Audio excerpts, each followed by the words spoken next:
Reverend's Press, Durham, 1971, goes so far as to suggest that the writer's mystery lover was Captain John Wordsworth, a naval officer and brother of the poet William Wordsworth, who was lost with his ship in 1805, and that they met in Lyme Regis as early as 1797, a theory described as fanciful by George Hulbert Tucker, another Austen scholar. Some have asserted that Jane met the unknown clergyman while travelling with her family in Dorset during the summer of 1801.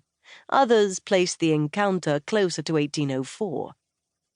Jane and the Man of the Cloth offers one possible answer to the debate. Austen's acquaintance with both Geoffrey Sidmouth, whom she believed to be the notorious Reverend, and Captain Percival Fielding, as well as Sidmouth's friendship with the medical doctor William Dalgleish, whom Cassandra knew and might well have visited in later years, make it likely that the writer's nameless and dateless romance occurred in Lyme in the late summer of 1804. To offer further evidence here would be to spoil the tale for the reader, so I shall allow Jane to speak for herself and leave it to the reader to determine the truth of matters. In editing this volume, I found that Geoffrey Morley's 1983 work, Smuggling in Hampshire and Dorset, 1700 to 1850, Newbury, UK, Countryside Books, was very nearly indispensable. I would offer it to readers who wish to know more about free trade and the gentleman of the night.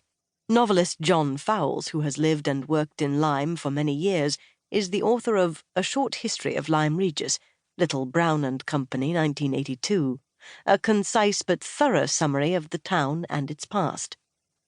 Stephanie Barron, Evergreen, Colorado. Chapter 1. The Perils of Travelling Post. 3 September 1804, at Highdown Grange, on the Lyme Road.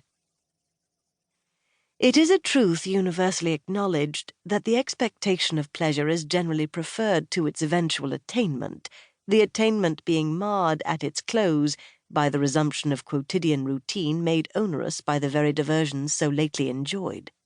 But as I gaze upon the tortured aspect of my dearest sister, her head bound round in a makeshift bandage, her pallor extreme, and her features overlaid with suffering, I must declare all such nice distinctions the indulgence of a frivolous mind.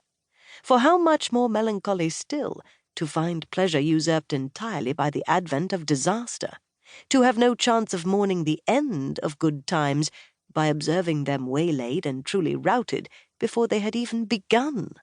And Cassandra's is the sort of misfortune one never anticipates, being met in unhappy accident.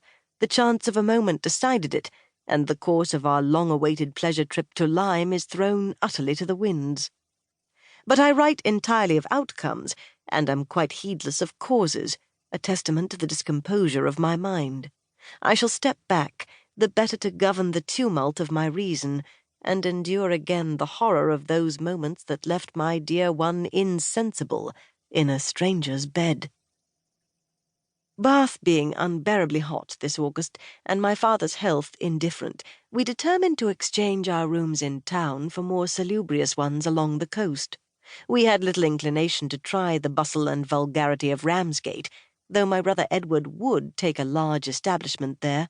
Brighton was not even to be spoken of, and so to Dorsetshire we would go, and to Lyme Regis in particular, having made a several weeks' trial of its delights the previous autumn.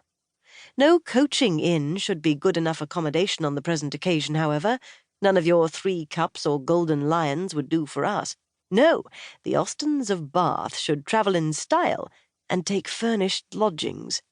A cottage on the water, where my mother might gaze at the sea and consider her naval sons, and my father might indulge his passion for botany in walks along the shingle, should do very well. Cassandra and I meant to be happy with frequent turns about the Cobb, and even more frequent dances in the town's pretty little assembly rooms. Our memories of the place were so cheerful, in fact, that the plan met with immediate approval. Bath was forgotten, Ramsgate consigned to those of little sense or taste, and Lyme became the object of all our fondest hopes. Footnote 1. The Austens had visited Ramsgate during the spring or summer of